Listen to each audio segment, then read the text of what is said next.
We have a segment going which is about myth busting, taking some of the ideas about education that some people take as verities, as truths, and exploring them a little bit more. Now, two of the main myths around are really the foundation myths of the conservative education reform movement, the movement that wants to take our schools and move them away from the public school system we've used to a more privatization model, funding charter schools, funding private schools. And they have two basic foundation myths that they use, and they're intertwined. One that we talked about last session is that public schools are failing. And the other that leads right through that is the idea that public schools are failing and charters and private schools are the answer. They don't fail, they're succeeding more. Well, the first one we dealt with last time, the idea that public schools are failing, is basically a myth. It's basically false. Today's children have higher IQs than they did 30 years ago. They actually do better in math and are equivalent in reading in terms of achievement. Our students do comparably well to students across the world, especially when you match them in terms of economic segments. And some states like Massachusetts actually is among one of the top scoring places anywhere in the world. So that takes care of that myth, I think. This time, well, if public schools are doing all right, do charter schools and private schools do better? The answer is all of the evidence says no. And you're going to have to bear with me because I've got a lot of evidence that's going to go all the way back to the Bush administration. But I want people to understand that there really is no substantial evidence that charter schools or private schools have somehow got the magic key to education. So let's go back to 2004 during the Bush administration. Now, the Bush administration really believed that charter schools and private schools were going to be better. They believed that absolutely. And so in 2004, the Department of Education created a study. And the study was to see how charter schools fared compared to public schools. Well, here's a quote from the study, and this is from the summary. Charter schools in all 5 case study states were less likely than traditional public schools to meet performance standards even after controlling for school characteristics. And then they were sure to say the design of this study did not allow us to determine whether charter schools are more or less effective than traditional public schools. If you didn't hear about this, it's because it wasn't heavily publicized by the Bush administration. They didn't like the results, let it out on a Friday afternoon.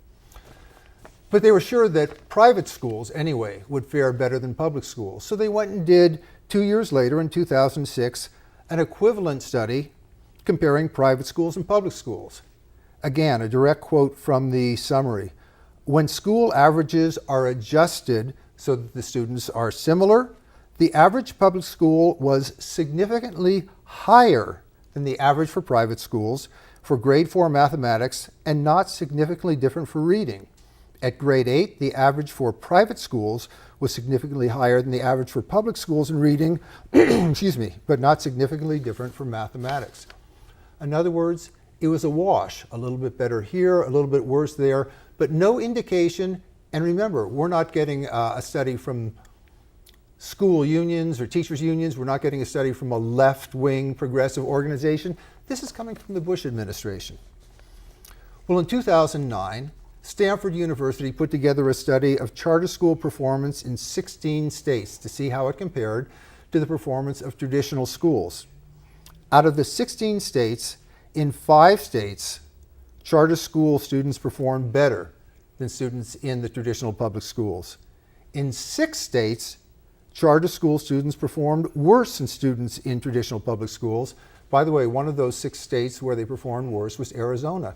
Not a lot worse, but it was statistically significant. There was a difference. 4 states, the results were mixed.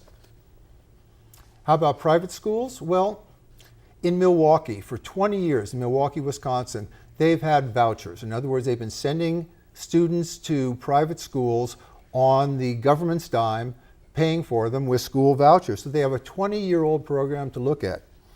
The University of Arkansas put together a study, and by the way, this is a pretty conservative education department where one of the lead researchers on this is actually a fellow at our own Goldwater Institute, which you know is a fairly conservative organization, to say the least. So here's about the University of Arkansas study. It tracks about 2,700 comparable students over time, and it has shown no statistically significant difference between the test scores of the voucher students and the Milwaukee Public Schools students. Again, no difference significantly. Now, more recently, in 2011, the Republican lawmakers are pushing for expansion of the Milwaukee voucher program, but unfortunately, this again is a quote from the Wisconsin State Journal, state test results for the first time show voucher students performing similar or worse than other public Milwaukee students, according to the Department of Public Instruction. Are private schools better? It doesn't seem so. Are charter schools performing better than public schools? It doesn't seem so. Washington, D.C. put together a voucher program. Again, the results were very, very mixed. They saw a small increase in achievement amongst the students who were in the voucher program over similar students who were in the public school program. A fairly minor difference, and they said we can't really verify that these results are valid. The most recent voucher program in Louisiana. And in Louisiana, they just recently started one, checking the educational scores, the equivalent of the Ames test, their LEAP scores. LEAP scores for 3rd through 8th graders show only 40% of the voucher students scored at or above grade level in this spring, but the state average for all students was 69%. In fact, in the New Orleans area, they decided to take 7 private schools out of the voucher program because they scored so low. Now I'm going to put up a graphic of those schools, and what I want you to note on these, and this is important even though it's a sidelight, is every one of these private schools is a religious-based private school. And I'm not saying this because there's anything wrong with religious-based private schools, but the point is 80% of the private schools nationwide are religiously based. And if you don't know that, you're not aware of the fact that vouchers are going to go mainly to religious schools. So the point here is, if there's a difference between traditional public schools, district schools, and charter schools and private schools, it's a dime's worth of difference that is sometimes one is better, sometimes one is worse. And in fact, it's not enough to say that their myth is true, that we will succeed better if we have more charters and private schools. Dave, I mean, I think you've looked at this at the national level, and in Arizona we see this play out as well. And what's really disappointing about Arizona, we have more charter schools per capita than anywhere else in the United States. So if charters do better, our scores should be through the roof, right? And they're absolutely not. Our scores in terms of tests like the NAEP, where we compare ourselves to other states, Arizona is still subpar. So it proves your point that charters are not the panacea, but they're being sold that way. And what's happening now in an arena where we have very scarce resources for public education is resources are being drained out of the budget for these experiments. And this is an experiment that on the whole is not effective. And what it's doing is it's actually undermining and damaging something very valuable to our country, to our state, which is our neighborhood school system. And it's disappointing to see the ideologues and the politician can continue to spread this myth that somehow charters are better, that giving money through in Arizona, the tax credit program to private schools is going to improve education. What's happening in Arizona is we're actually segregating children through the charter school system.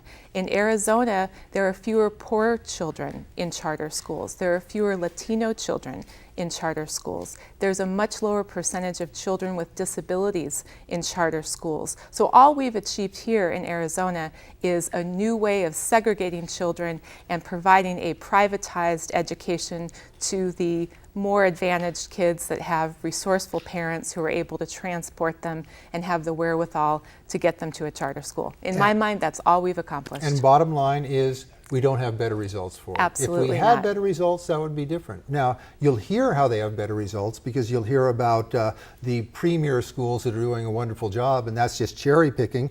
Let me do some cherry picking myself. In TUSD, the CE Rose K through 8 school has an A+ rating, and they are very, very low income.